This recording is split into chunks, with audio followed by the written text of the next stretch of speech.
Hello my dear student, मैं मनोज शर्मा आपके अपने YouTube channel maths planet institute पर आपका हार्दिक स्वागत करता हूं। पिछले लेक्चर में हमने यूनिट नंबर 3 स्टार्ट की थी, रीमान समाकलन। उसमें हमने देखा था समवर्त अंतराल का विभाजन, नॉर्म ऑफ पार्टीशन, और हमने ये देखा था कि एक छोटा सा एग्जाम्पल लिया था, उसमें हमने सारी चीज़ें भी देखी थी। अब आज के लेक्चर में हम आगे बढ़ने वाले हैं डार्बू योग। ये परिभाषा भी आपके डार्बू योग की भी परिभाषा 2015 में पूछी हुई है। डार्बू सम मैं आपको 2 से 4-5 डेफिनेशन लिखाऊंगा ना, उसमें से सारी डेफिनेशन आपके एग्जाम में आई हुई है, 2015 में आपको पूछी हुई है। तो देखो डार्बू योग की क्या परिभाषा होती है, पहले इसको लिख लेते हैं फिर हम समझते हैं। तो माना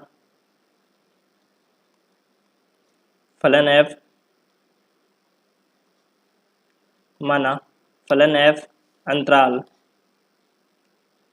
क्लोज इंटरवल a, b पर परिभाषित है। माना f close interval a, b पर परिभाषित है तथा परिबद्ध है। परिभाषित है और क्या है, परिबद्ध है तथा इस अंतराल का कोई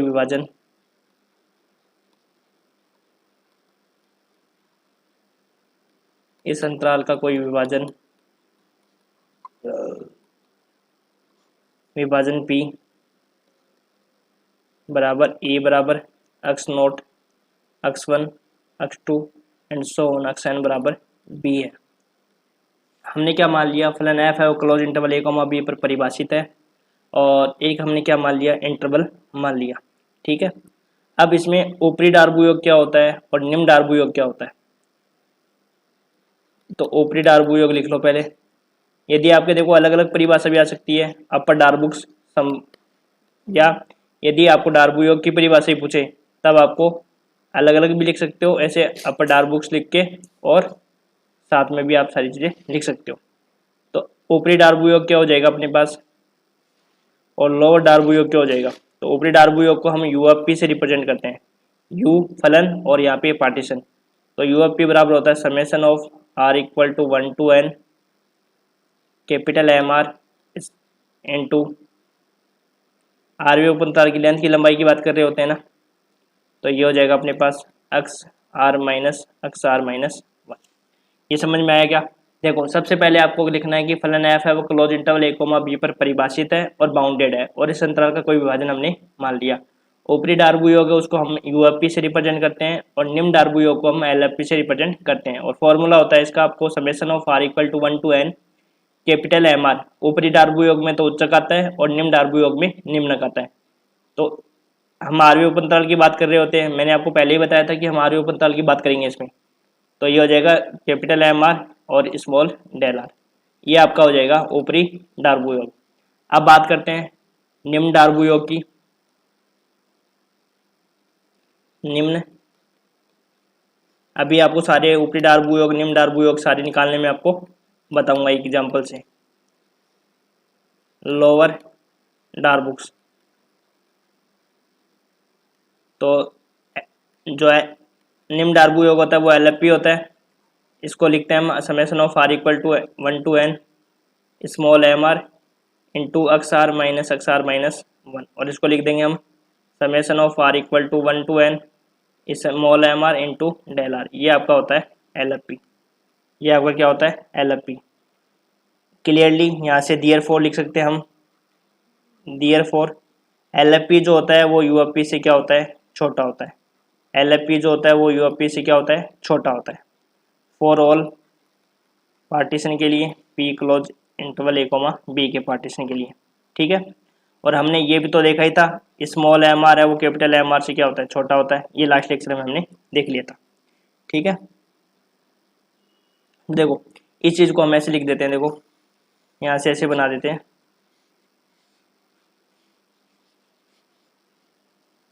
ये आपको समझ में आ गया, ऊपरी डार्बू योग निम्न डार्बू योग। तो यहाँ से अपन जानते हैं कि चूंकि स्मॉल एम आर है वो कैपिटल एम आर से क्या होता है, छोटा होता है। दोनों तरफ डेल आर से गुणा करने पर, तो यहाँ से डेल आर, दोनों तरफ समेशन लेने पर r equal to 1 to n m are del r, summation of r equal to 1 to n capital M are del r, और इसको नाम दे देंगे हम क्या, एल एफ पी, और इसको नाम दे देंगे यू एफ पी। तो यहाँ से क्लियर हो गया फॉर ऑल पार्टीशन के लिए। यहाँ तक क्लियर है। ये होता है अपना ऊपरी डार्बू योग और निम्न डार्बू योग। ठीक है, इसके बाद में हम जो देखने वाले हैं एक एग्जांपल देखते हैं और उससे फिर हमारा ये चीज़ें क्या हो जाएगी, सारी कॉन्सेप्ट क्लियर हो जाएंगे। उसके बाद में हम रीमान समाकलन देखेंगे और रीमान समाकलन की परिभाषा भी आपके एग्जाम में पूछी हुई है, और रीमान समाकलन को करने के बाद में हम उसके एग्जाम्पल्स करेंगे, और एग्जाम्पल्स पहले करेंगे और थ्योरम बाद में करेंगे, क्योंकि हम एग्जाम्पल यदि करके जाते हैं ना तो एग्जाम में एग्जाम्पल से शॉर्ट पूछा जाता है, और एक थ्योरम अपन फिर 4 या 5 3 से 4 थ्योरम करेंगे जो इंपॉर्टेंट जो लास्ट ईयर में पूछी हुई है वही करेंगे हम।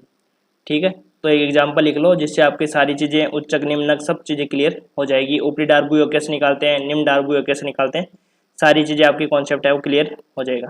यदि एफ एक्स बराबर एक फलन दे रखा है एफ एक्स बराबर cos x for all x belongs to, एक इंटरवल दे रखा है 0 से π/2, और आपको एक डिवीजन भी दे रखा है, विभाजन भी दे रखा है, पार्टीशन भी दे रखा है, का विभाजन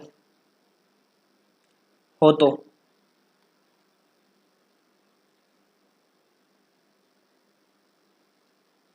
तथा सवाल गलत लिख दिया हमने, एफ एक्स बराबर cos x for all x belongs to, तथा एक पार्टीशन दे रखा है अपने को क्या, p बराबर 0 π/6 π/4 π/3 π/2 अंतराल 0, π/2 का विभाजन है, 0, π/2 का क्या है, विभाजन है,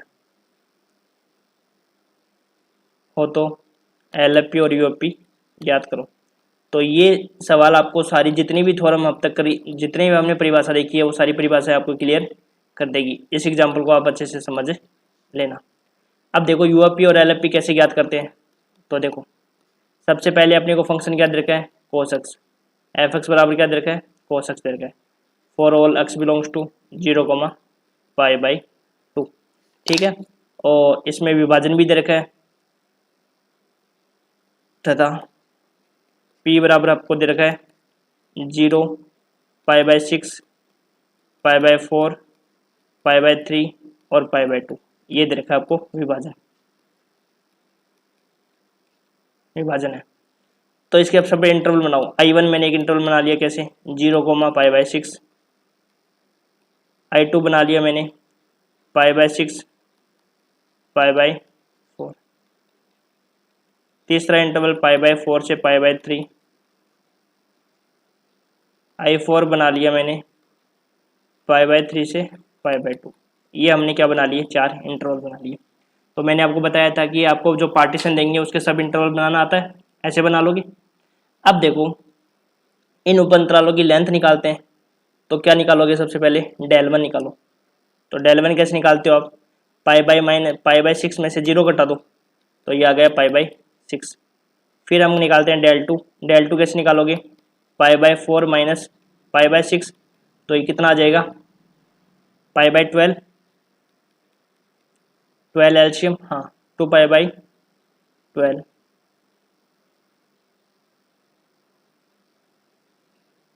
हाँ π/12।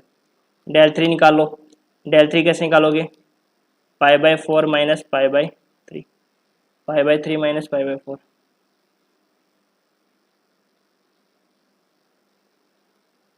π/3 माइनस π/4, तो ये कितना आ जाएगा, π/12। और del 4 कैसे निकालोगे, π/2 माइनस π/3 π/6, ये हमने लेंथ निकाल दी। मैंने आपको पार्टीशन बताया था, पार्टीशन आपने आगे निकालना, फिर हमने सब इंटरवल बनाना है तो सब इंटरवल बना ली, फिर हमने सबकी हमने क्या निकाल ली, लेंथ निकाल ली। अब हमें क्या निकालना है, अब हमें निकालना उच्चक, उच्चक और निम्नक चाहिएगा, क्योंकि हमें आपको पता है कि यूएफपी के लिए क्या निकालना होता है, यूएफपी का फॉर्मूला क्या होता है, summation of are equal to 1 to N capital M R और डेल आर। तो देखो कहाँ तक से स्टार्ट, कितने इंटरवल बने, 4 बने, तो ये 4 तक खुलेगा समेशन इसका, M1 del 1, M2 del 2, M3 del 3 और M4 डेल 4, ये 4 तक खुलेगा। तो इसमें वैल्यू रख देंगे। LFP का क्या फॉर्मूला होता है, summation of are equal to 1 to N small M R del R. तो यहाँ से खुलो, small M1 del 1, small M2 del 2, small M3 del 3, small M3 del 3 और फिर स्मॉल M3 डेल 3।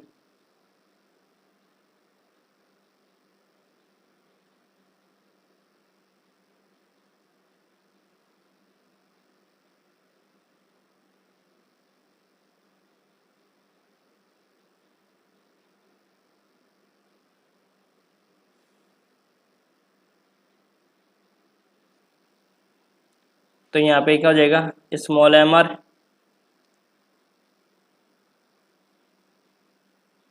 तो यहाँ पे हो जाएगा small M1 del 1, M2 del 2, M3 del 3, M4 del 4, यही था।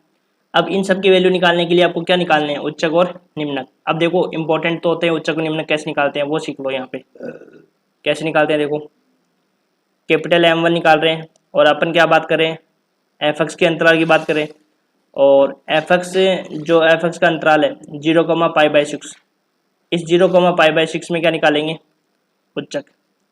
0,π/6 में क्या निकालेंगे, उच्चक। तो बताओ उच्चक क्या होगा इसका, किस वैल्यू पर, अपने पास जो फंक्शन दे रखा है वो क्या दे रखा है, cos x। तो आपको उच्चक और निम्नक कैसे पता लगाओगे, ये थोड़ी कि 0 पर उच्चक मिल गया, लेकिन आपको ये पता लगाना पड़ेगा कि 0 पर उच्चक देगा या π/6 पर उच्चक देगा। तो 0 पर यदि वैल्यू निकाली cos 0 की वैल्यू, तो cos 0 की वैल्यू तो क्या होती है, 1 होती है, और cos π/6 की वैल्यू कितनी होती है, √3/2 होती है ना, √3/2 होता है। cos 30 की वैल्यू कितनी होती है, √3/2। तो √3/2 को आता है समथिंग 0.866 होता है, तो बड़ा कौन हो गया 1। तो यहाँ पे cos 0, तो cos 0 की वैल्यू कितनी हो जाएगी आपके पास 1, ये तो हो जाएगा आपका उच्चक। यदि मैं इसी इंटरवल में निम्नक की बात करूं, तो स्मॉल m1 क्या हो जाएगा 0,π/6 में ही। तो आपको पता है कि एक वैल्यू पर उच्चक देगा तो दूसरे पे क्या होगा, निम्नक होगा, है ना। तो इस पे निम्नक बताओ कितना हो जाएगा, cos π/6 पर उसका क्या हो जाएगा निम्नक, और निम्नक की वैल्यू कितनी हो जाएगी √3/2। अब इसी प्रकार क्या निकालो, M2 निकालो। दूसरा सब इंटरवल क्या अपने पास, π/6 और π/4, उच्चक और निम्नक। बस फिर वैल्यू रखनी है। तो बताओ किस पर उच्चक होगा, π/6 पर √3 हो जाएगा, √3/2 का मान होता है 0.866, और 1/√2 का मान कितना होता है बताओ, वो तो 1 से कम ही हो जाएगा अपने आप। तो cos π/6 पर तो उच्चक हो जाएगा, और cos π/4 पर क्या हो जाएगा निम्नक। ये हो गया M1 M2 की वैल्यू आ गई, ठीक है। स्मॉल m1 की वैल्यू तो आ गई अपने पास √3/2, और स्मॉल m2 के मान आ गया √1/√2। अब निकाल लो M3। तो तीसरे इंटरवल की बात करते हैं। तीसरा इंटरवल क्या है, π/4 से π/3,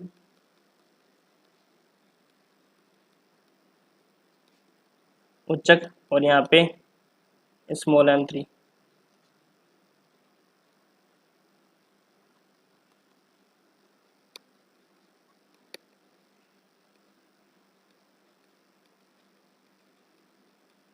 निम्नक। तो यहाँ पे देखो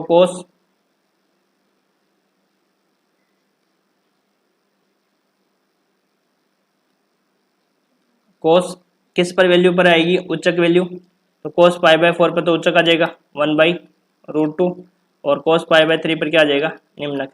और cos π/3 की वैल्यू कितनी होती है बताओ, 1/2। तो 1/2 ही आएगी ना।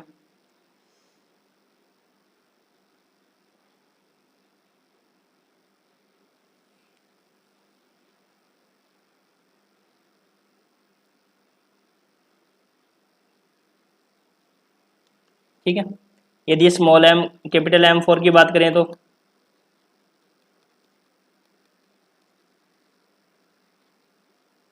में उच्चक क्या हो जाएगा, कोस पाई बाय 3 पर, और कोस पाई बाय 3 की वैल्यू क्या हो जाएगी 1/2, और small pi by 4 pi by 3 pi by 2 में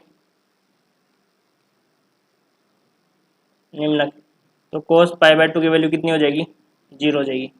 कोस पाई बाय 2 की वैल्यू क्या हो जाएगी 0 हो जाएगी। कोस M4 का मान क्या हो जाएगा कोस पाई बाय 3, सही है। तो मैं एक बार चेक कर लेता हूँ, M1 का वैल्यू आएगी 1, फिर आएगी उसके √3/2, दूसरे की आएगी √3/2, और उसकी आएगी 1/√2, फिर M3 की वैल्यू आएगी M1/√2, और स्मॉल M3 की मान कितना जाएगा 1/2। ठीक है, अब क्या करना है, अब कुछ नहीं करना, आराम से वैल्यू रख दो यूएफपी और एलएफपी में।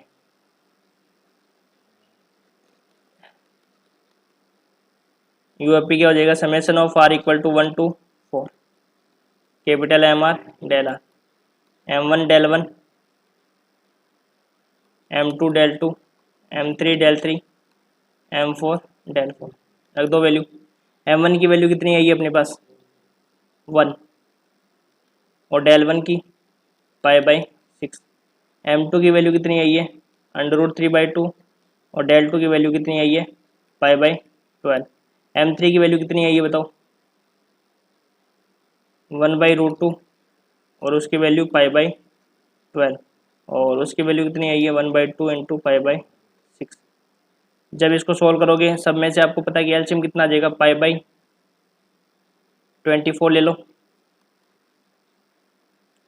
तो अंदर क्या आ जाएगा 4 + √3 + √2 + 2, ये आप सोल्व कर लेना आराम से आपके हिसाब से। 4 + 6, 6 +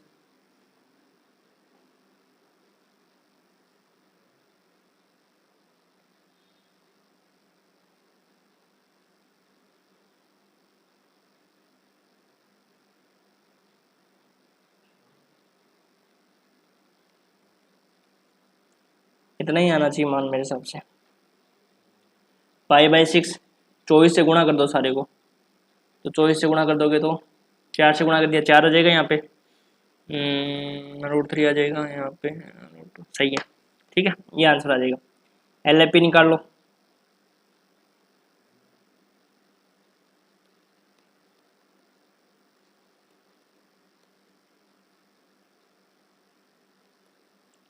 M1 डेल 1,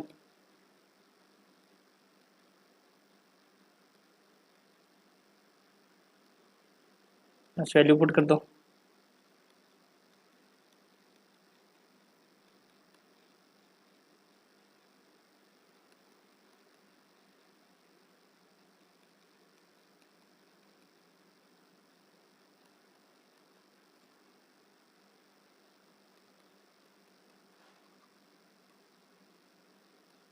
वन + √2 + √2, ये आपका आंसर हो गया। तो आपको उच्चक भी समझ में आ गया, निम्नक भी समझ आ गया, ऊपरी डार्बुयों कैसे निकालते हैं, निम्न डार्बुयों कैसे निकालते हैं, वो सारी चीज़ें आपको समझ में आ गई।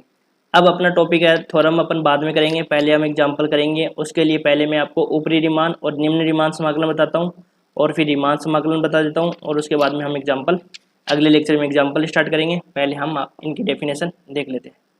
तो देखो ऊपरी रीमान समाकलन,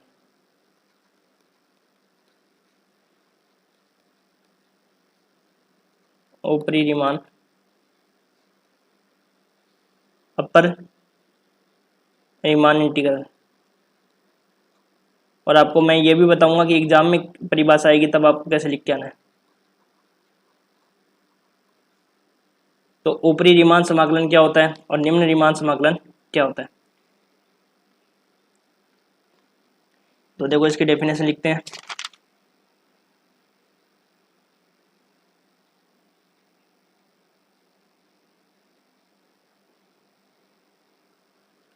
ऊपरी रीमान समाकलन में आपको सिर्फ इतना ध्यान रखना है, देखो डायरेक्ट हम लिख सकते हैं इसकी, क्योंकि इसकी डेफिनेशन कोई वैसे अच्छे से क्लियर तो दे रखी नहीं।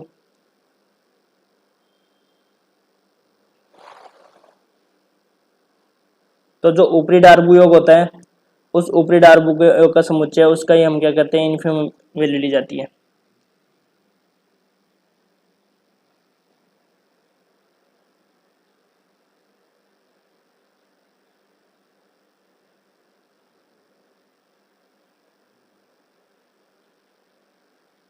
रुकना। तो देखो ऊपरी रीमान समाकलन क्या हो जाएगा, आपको इतना याद रखना है, सीधा देखो डायरेक्ट बता देता हूँ। ए से बी, या ऐसे थोड़ी लिखना चाहो तो लिख सकते हो, माना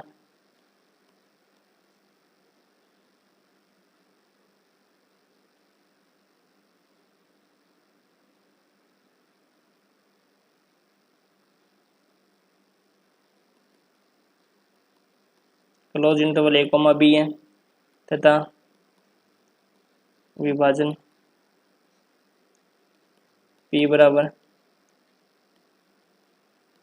x2 x1 x2 x3 है, ये है। तब ऊपरी रीमान समाकलन, ऊपरी रीमान समाकलन जो होता है उसमें क्या होता है, ऊपर की तरफ लगा होता है, ऐसे साइन होता है, ए से बी, ये ऊपर आपके बाहर लगा होता है, ध्यान रखना, F X D x, F X D x है, ठीक है। इक्वल टू क्या होता है, इक्वल टू होता है infimum of L F P, जो आपका निम्न डार्बू योग है ना, उसकी जो इन्फीमम वैल्यू होती है, निम्न डार्बू योग की जो इन्फीमम वैल्यू होती है, सॉरी, ऊपरी डार्बू योग की जो निम्न वैल्यू होती है, उसको ही हम क्या कहते हैं, ऊपरी रीमान समाकलन।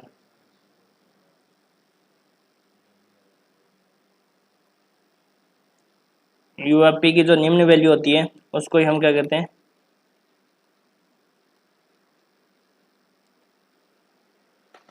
एक मिनट रुकना, वापस देखता हूं मैं।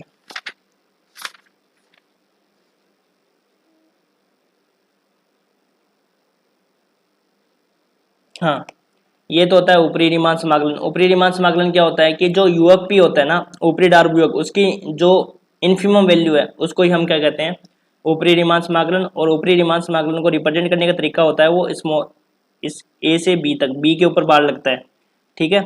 और निम्न रीमान समाकलन में क्या करते हैं, नीचे बार लगता है।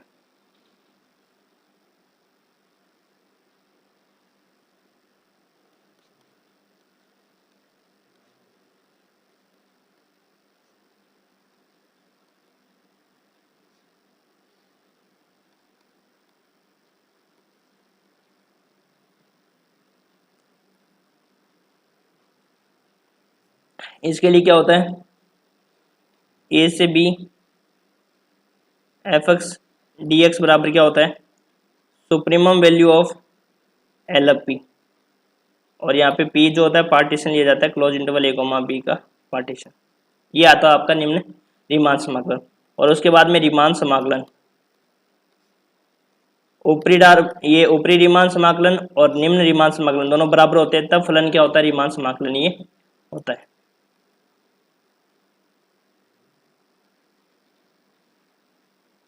ये होता है।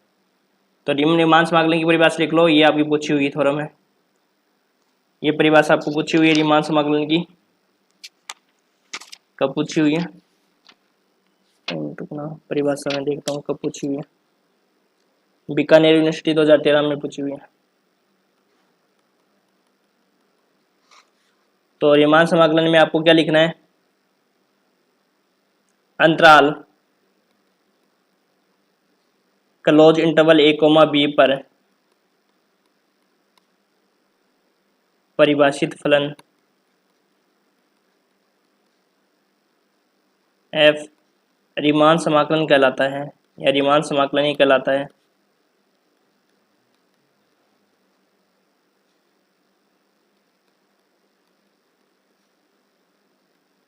कहलाता है यदि निम्न रीमान समाकलन ऊपरी रीमान समाकलन की क्या हो, बराबर होता है। यदि निम्न रीमान समाकलन ऊपरी रीमान समाकलन के क्या हो, बराबर हो जाए, तब फलन क्या होता है, रीमान समाकलन ये होता है। और इन समाकलनों के जो उभयनिष्ठ मान आता है उन्हीं को ही हम क्या कहते हैं, वही समाकलन का मान कहलाता है। इन समाकलनों के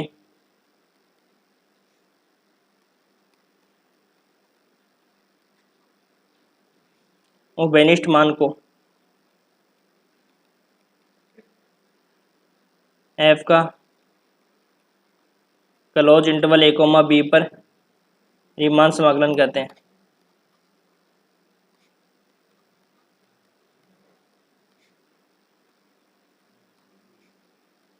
रीमान समाकलन कहते हैं और इसे a से b f(x) dx से व्यक्त करते हैं।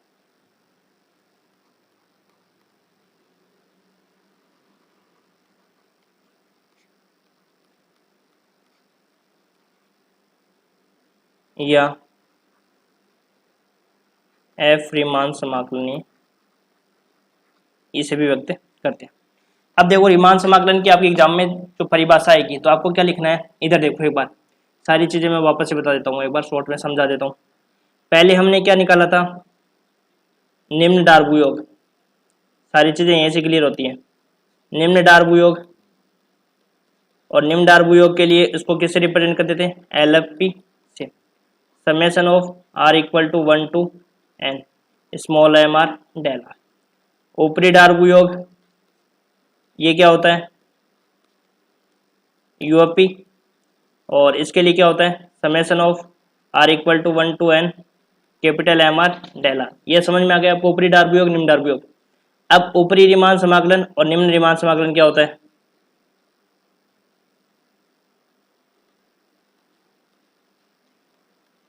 ऊपरी रीमान समाकलन और निम्न रीमान समाकलन। ऊपरी रीमान समाकलन में क्या करते हैं, b के ऊपर साइन लगता है, यहाँ पे f(x) dx वो किसके बराबर होता है, इन्फिमम ऑफ UFP।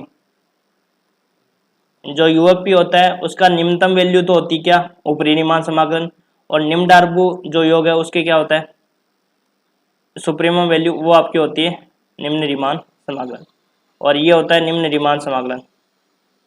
ऐसे समझ लो, निम्न रीमान समाकलन को किसे रिप्रेजेंट करते हैं, इससे, सुप्रीमम वैल्यू LFP। अब रीमान समाकलन की क्या परिभाषा होती है, कोई कंफ्यूजन नहीं है, सीधा क्लियरिटी है चीज़ों में, तो इसलिए आप कंफ्यूजन क्रिएट करोगे तो आपको सब चीज़ें याद नहीं रहेगी। तो रीमान समाकलन में क्या होता है, रीमान समाकलन कब कहलाता है, जब ऊपरी रीमान समाकलन और निम्न रीमान समाकलन दोनों क्या हो जाए, बराबर हो जाए। जब दोनों क्या हो जाए, बराबर हो जाए, दोनों का मान बराबर आएगा तब भी फलन क्या होगा, रीमान समाकलन। और इसे किस प्रकार से रिप्रेजेंट करते हैं, या तो एफ रीमान समाकलन ऑफ AB, या जो भी आपकी उभयनिष्ठ वैल्यू आती है वही आपका आंसर होता है, रीमान समाकलन होता है। इसको इस प्रकार से व्यक्त करते हैं। ये चीज़ें हमने आज तक पढ़ी है।